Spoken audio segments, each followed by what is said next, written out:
Welcome back to the Crochet Crowd. So, my friends at yarnspirations.com. We have 4 videos in one today. There are 4 videos that are exactly this video, and it is either the granite stitch, the moss stitch, the linen stitch, or the woven stitch. This is done as an even count chain, so it's a completely multiple of 2. If you decide to do a multiple of 2, then what happens is that there's 2 rows that are part of the repeating pattern. The other video that we have is the same stitch, but in multiples of 2 plus 1, and that one is technically easier. The difference between this one and the other one, though, is that this one will have an even side edge of everything being matched on the side, where the other one does not, and it depends on your application. So for clothing, you may prefer this stitch over the other one. So let's begin and start to show you how. So let's do this stitch. The multiple is only 2, so just go 1 2 1 2 and 1 2 and 1 2 1 2 and 1 2. You could just do an even number as well. Once you're happy with this, then what you can do is just lay it against something. Maybe you want to match a size, and then you can start. So just as an even number and multiples of 2. Let's begin row number 1. To do row number 1, you are going to go second chain from the hook, and you're going to single crochet, and I always choose the back hump of the chain because I think it looks nicer. You're then going to chain 1, skip 1, and single crochet into the next chain, and you're creating a chain 1 space that you'll be using in the next row. Chain 1, skip 1, single into the next, and you're going to do this all the way down your chain. So chain 1, skip 1. So please do this all the way down your chain, and then I'll meet you at the end of the chain.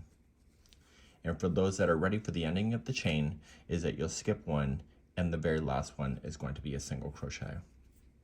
So this is getting ourselves set up, and now the next 2 rows are going to be the repeat for the whole thing. So let's turn our work and do that. Let's begin row number 2. So you notice that you have a single crochet in here, and then you have a space. So you're going to chain 1, and you were going to put in a single crochet in the top of the first single. So that's going to always keep your edge looking solid. This space here is the next stitch. I need you to also put in a single crochet there. And now you're going to begin the jumping process. So chain 1, skip the next single, and just use your fingers and ply it open, and you'll get the next chain 1 space. So you're only going to play with the chain 1 spaces and then just using those, but make sure you chain 1 before you go into any of those spaces to provide another space that you'll use coming up. So chain 1, skip 1, go into the space. And in this row, it's slightly different on the edge. So just put me on pause. And then for those that are continually ready, then once you have this one, chain 1, you're going to go into the space before the last one, single crochet, and then single crochet right directly into the next one. So you will notice in this row, whenever you have it, the first 2 are directly beside each other of the single crochet, then you start jumping, and that changes because in the next row it's different. So you turn your work, and let's begin the next row. To do the next row, you're going to chain 1, and you'll single into the first. So you have to make a decision. You'll notice that there's another single crochet before the jumping up into the hole, so you're going to chain 1, jump over that single crochet that's there, and go right directly into the chain 1 space hole. And then this is when you start jumping again. So chain 1 and go into your next space and do that all the way across. So on this row, we're pretty much jumping all the way right from the beginning, where the other row we always have a stagger. Okay, so chain 1, skip the second last single crochet, and then just single into the last. And so this is a 2-row repeat. So to start the next one, when you start, you're going to chain 1, you'll single into the first.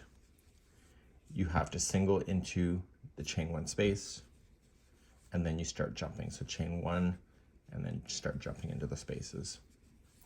So as long as you can identify how you're starting each of the rows, it becomes quite easy to do. This is used in a lot of clothing, for example. And the only time you really can't use this, let me just finish the last one here, single into the last. The only time you really can't use this stitch is when it's in a sampler. This stitch tends to have a different compression, and so therefore, even though it looks like it's evenly spaced, another stitch may not be as equally spaced as that, and I always find when I use this in a stitch sampler, it always causes the sampler to buckle. So that's just something that you have to consider. So you just keep doing this 2-row repeat until the cows come home. Hopefully you enjoy, and I'll see you soon.